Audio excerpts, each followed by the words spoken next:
Queridos irmãos, queridas irmãs, então dando sequência nos vídeos, né? 693, Livro dos Médiuns, da influência moral do médium,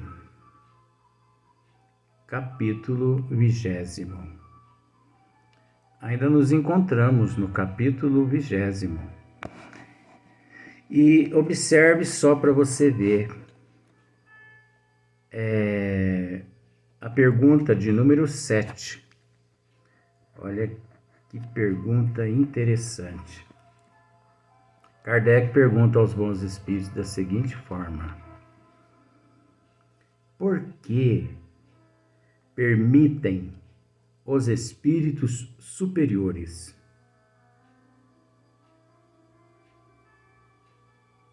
que pessoas dotadas de grande poder, como médium, e que muito de bom poderia fazer, sejam instrumentos do erro?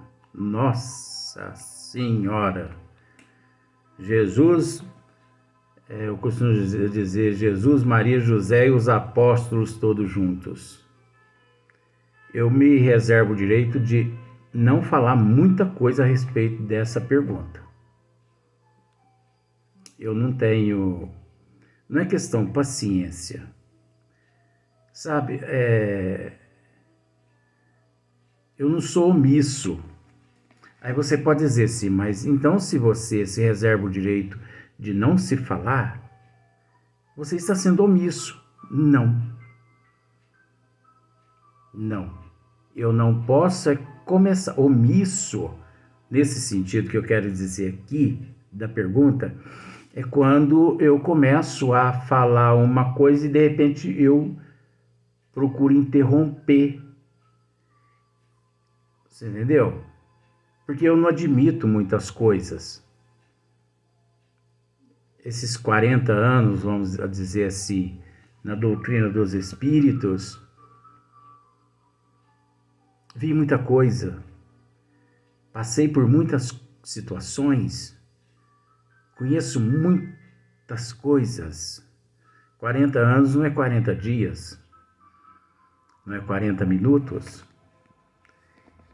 Então, no bom sentido, é uma vida. Ora, mas como uma vida? O professor Eurípides desencarnou com 38 anos de idade. Então quer dizer que em matéria de corpo físico eu estou ganhando dele. Egoísta eu, né? Porque desencarnou com 38. Só de espiritismo eu tenho 40 aqui na Terra. É nesse sentido que eu quero dizer. Olha só. Por que permitem os espíritos superiores que pessoas dotadas de grande poder como médium e que muito de bom poderiam fazer, sejam instrumentos do erro? Nossa Senhora! Eu conheço números inimagináveis de médiuns que, pelo fato da vaidade, pelo fato do orgulho, pelo fato do egoísmo, né?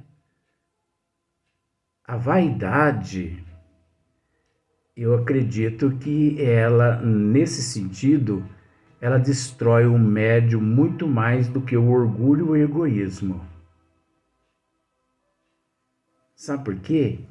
Porque a vaidade leva o médium a achar que ele é a última bolachinha do pacote. Sendo que não é. Você observa a psicologia da bolachinha do pacote, a última bolachinha do pacote. Se a bolachinha do pacote, a psicologia, se a bolachinha do pacote realmente prestasse, ela não seria a última, ela seria a primeira. Porque você consegue entender essa psicologia que você só continua comendo o sorvete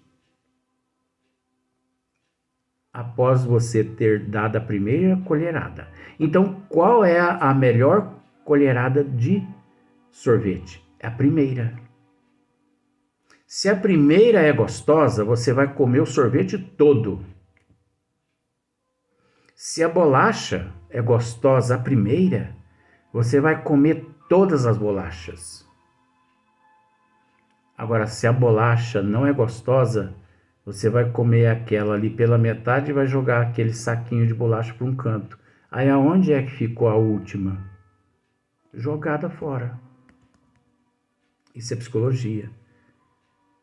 Que nós usamos a questão bolacha para resumir. Então, médium tem que tomar muito cuidado com a vaidade. Principalmente os médios que se destacam, porque existe aqueles que, até por um fator natural da evolução, se destacam.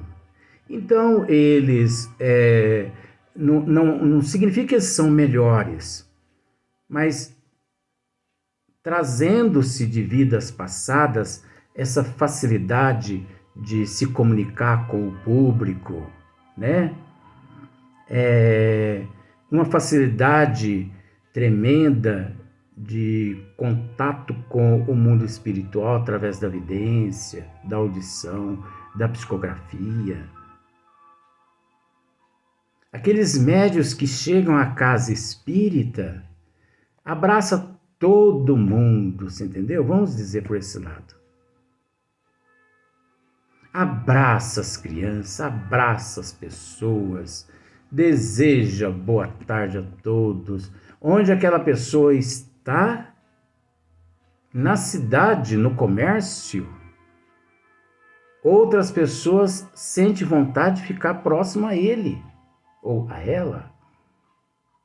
Porque é gostoso ficar próximo a essas pessoas, porque você se instrui.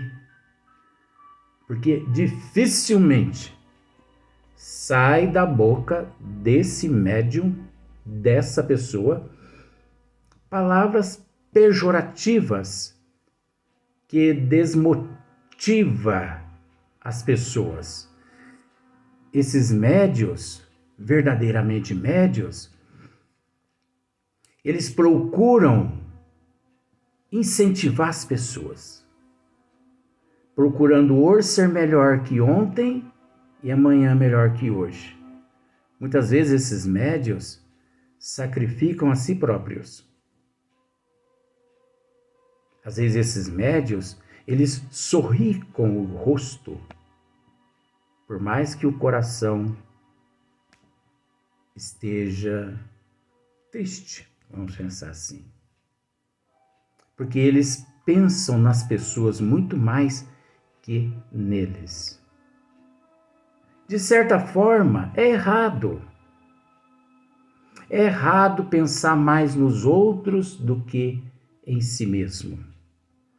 Porque ninguém ajuda o outro se auto não se ajuda. Mas em matéria de amor, é difícil discutir essa questão. É difícil discutir essa questão em matéria de amor. Quantas pessoas, ao passar próximo a um rio, eu mesmo assisti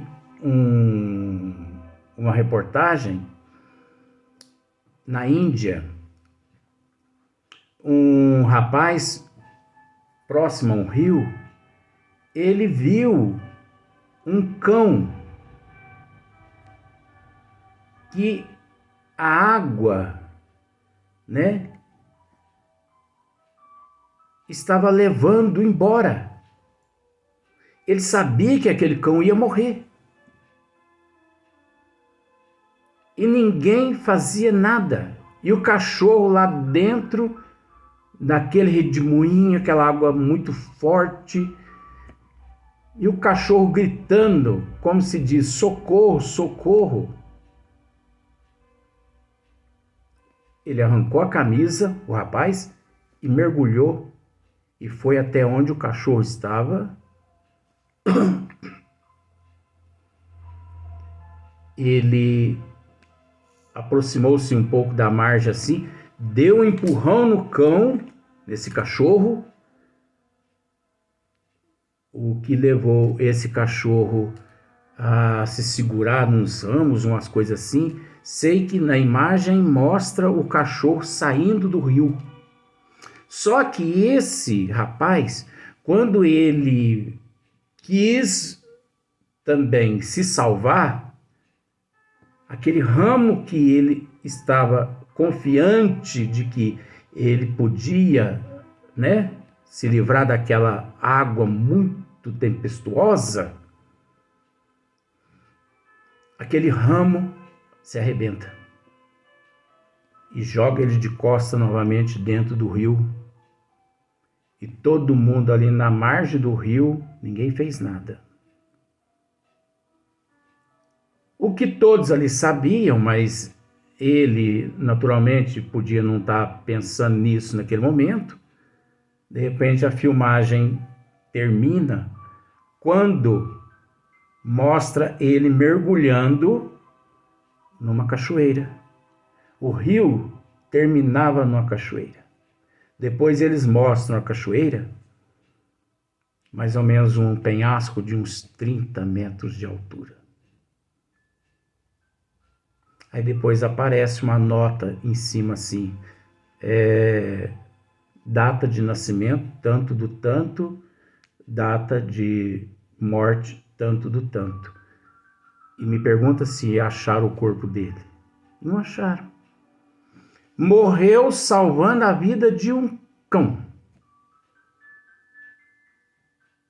Agora, como que um ser desse é recebido na parte espiritual? Como uma pessoa que na terra tivesse salvado 1000 vidas, milhões de vidas, ou salvado a vida de uma outra pessoa. Mas por que, Luiz? Porque nós não podemos nos esquecer que tudo é obra de Deus. Tudo é filho de Deus. Um pássaro é filho de Deus. Uma ameba é filho de Deus. Uma formiga. Eu não sou melhor que ninguém, mas tem hora que eu ando olhando no chão como se fosse louco. Não me preocupo se as pessoas me consideram louco. Eu ando olhando no chão para ver se eu não estou pisando em algumas formigas. Por mais que a gente pisa, é natural. Mas eu procuro evitar, se eu as vejo. Na minha casa, tem o lugarzinho do beija-flor tomar água e também não tinha um outro recurso. Então as formigas iam lá no jarrinho do beija-flor e estava aquela guerra entre beija-flor e formiga. Eu falei, gente, mas eu preciso resolver essa situação aqui. Eu não posso matar as formigas porque elas estão carentes do melzinho. O beija-flor também está carente do melzinho. Os dois estão lutando para sobreviver. É o instinto natural da evolução. Não é que eu arrumei um outro jarrim idêntico assim, o do beija-flor, e pus paralelo, uns 20 centímetros distante um de outro, de forma que eu mudei as formigas todas para esse outro recipiente, e o beija-flor e as formigas estão vivendo em paz. Eu acredito que durante toda a eternidade, enquanto eu estiver aqui. Então, um micróbio, um verme, uma bactéria, tudo é vida. Então, muitas pessoas podem pensar, mas esse rapaz lá, ele se suicidou. Mas por que ele se suicidou? Salvando a vida de um outro ser que se encontra em processo de evolução? Será que a provação da vida dele não seria passar por aquilo que ele passou? Porque ali o amor falou tão alto. O amor falou tão alto que ele esqueceu que aquele animal era um animal. Ele pensou num ser criado por Deus. Ali ele pensou numa vida. Porque quem pensa no animal não cuida do animal, não zela do animal, não ama, não respeita o animal. Mas quem pensa numa vida, ali ele consegue cuidar daquele animal como se ele estivesse cuidando de um ser humano. E ele está errado em pensar dessa forma? Não. Porque Deus se utiliza da sua criação para sustentar e amparar a tua criação. O dia que as pessoas conseguirem discernir isso, as pessoas vão entender o que eu quero dizer com isso. Deus ampara, protege, socorre. Protege, ampara, socorre. Cuida da sua criação através da sua criação. Um reino cuida do outro reino. Nós, na condição de hominal, nós não dependemos de outros reinos? Do vegetal, do animal. O animal não depende do reino vegetal? O animal não depende do animal? Os instintos que se afloram? Os instintos animalescos ainda não nos levam a recorrermos aos animais? A carne do boi, da vaca, do cabrito, do peixe, por aí em diante? Um reino auxilia o outro. Mas eu acho que você pode dizer assim, mas você demora demais a explicar. Agradeça a Deus. Agradeça a Deus eu demorar. Você entendeu? Porque nós devemos aproveitar todo o tempo possível. Por que nós devemos aproveitar todo o tempo possível? Porque pode ser que amanhã não estejamos mais aqui. Aí as pessoas vão dizer assim, mas agora eu vou xingar quem? Cadê aquele mandioca? Mas é assim, você entendeu? Então eu não demoro não. A programação do esmiuçamento é esse, é conversar, é tentar passar o outro lado da moeda. Então, olha só para você ver. Por que permitem os espíritos superiores que pessoas dotadas de grande poder, como médiuns, e que muito de bom poderiam fazer, sejam instrumentos do erro? Nós já tratamos esse assunto aqui várias vezes, mas nós vamos tratar novamente. Olha só para você ver o que os bons espíritos respondem. Os espíritos de que falas procura influenciá-las, mas quando essas pessoas consentem em ser arrastadas para mau caminho, eles as deixam ir. Não terminou a pergunta, a resposta não. Sabe o que significa isso? Você já percebeu que muitos médiuns cometem alguns deslizes e, de repente, a justiça descobre, eles vão parar atrás da cadeia e eles são condenados e por aí em diante vai. Outros médiuns, eles buscam aquele ritual de pai de santo, outros eles se transformam em buenas dichas, Você já viu isso? Tem muitos, né? Aqueles que lê a sorte das pessoas, lê as linhas das mãos, e joga tarô, joga isso, joga aquilo, tal, né? Isso é tudo, são todos esses médios deturpados, médios transviados, médios que estão andando na contramão dos desígnios de Deus. Só que é o seguinte, quando eles começaram o seu mediunato, os bons espíritos procuraram, sim, intuí-los, inspirando-os a não seguir por aquele caminho, a não agir daquela forma, a não fazer daquele jeito. Porque tem pessoas que dizem, mas eu desconheço o erro. Mentira, gente, vai me desculpar. Todo mundo sabe o que é certo e o que não é certo. Todo mundo sabe o que presta e o que não presta. Cobiçar a mulher alheia presta ou não presta? Não condiz com as leis divinas.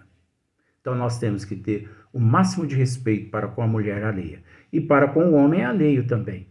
O carro alheio, a casa alheia, nós temos que respeitar tudo que é alheio.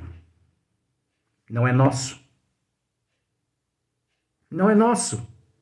Nós temos que respeitar. Isso é lei de Deus. Você entendeu? Então, mas eu não sei o que é certo e o que é errado. Não sabe? Então tá, eu vou fazer um teste com a pessoa. Eu vou pegar um coelhinho branquinho, dócil, e vou colocar numa caixa. E numa outra caixa eu vou colocar uma serpente, uma cascavel. E eu vou pedir para a pessoa assim, abra essas duas caixas e escolha um dos dois presentes. Pegue com a sua mão. Eu quero pegar aquela pessoa que ainda tem capacidade de dizer, eu não sei o que é o certo e nem o que é o errado.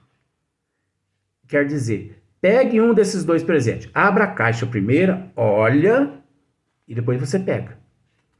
Adivinha qual a caixa que a pessoa vai pegar? Se a pessoa não pegar o coelhinho, eu mudo de planeta. Que eu estou doido para mudar mesmo, ainda não chegou a hora ainda não. Eu mudo meu nome. Aí você pergunta à pessoa assim, mas por que você pegou o coelhinho e não aquela cobra? Porque a cobra pica e a gente morre.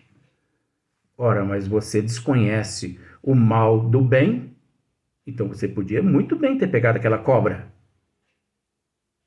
Gente, todo mundo sabe que é certo e errado.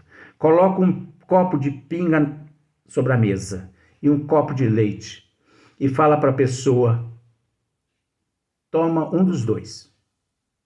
Pegue e beba. Você acha que ele vai pegar qual? Agora, gente, com todo respeito, eu estou dizendo isso no sentido, eu tenho que rir, no sentido assim, não pega o dependente não, porque o dependente ele vai direto no aguardente, né? Na aguinha que o passarinho não bebe. Eu estou tratando de uma psicologia, isso é psicologia.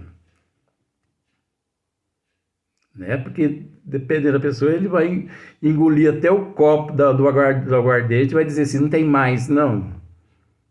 Mas você entende que isso é uma psicologia.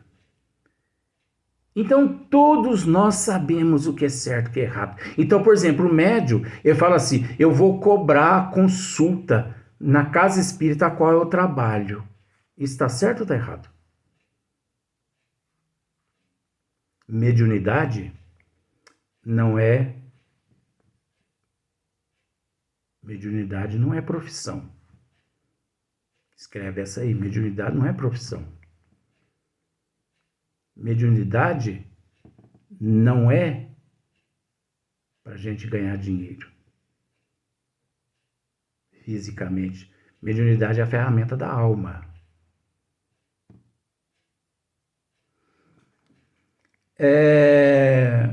Eu vou virar pai de santo e vou começar a benzer o mundo todo, mas eu vou cobrar. Tá certo? Bom, agora a gente tem que entender o seguinte: o Vô Leontino costuma dizer assim: todo mundo está certo no nível que se encontra. É o nível que a pessoa possui. Então, os bons espíritos, eles fazem de tudo para orientar aquele médio transviado dos desígnios das leis divinas. Eles fazem de tudo, no princípio, para poder orientar aquele médio, os bons espíritos. Só que eles, percebendo que o médium não dá atenção, os bons espíritos se afastam e deixa o espaço vazio para que falanges de espíritos do mesmo nível que o médium deturpado assuma o lugar. E o pior é que esses espíritos assumem o lugar usando o nome dos benfeitores espirituais renomados, no bom sentido, renomados. Vamos para o próximo vídeo, mas não vamos dar sequência nesse assunto.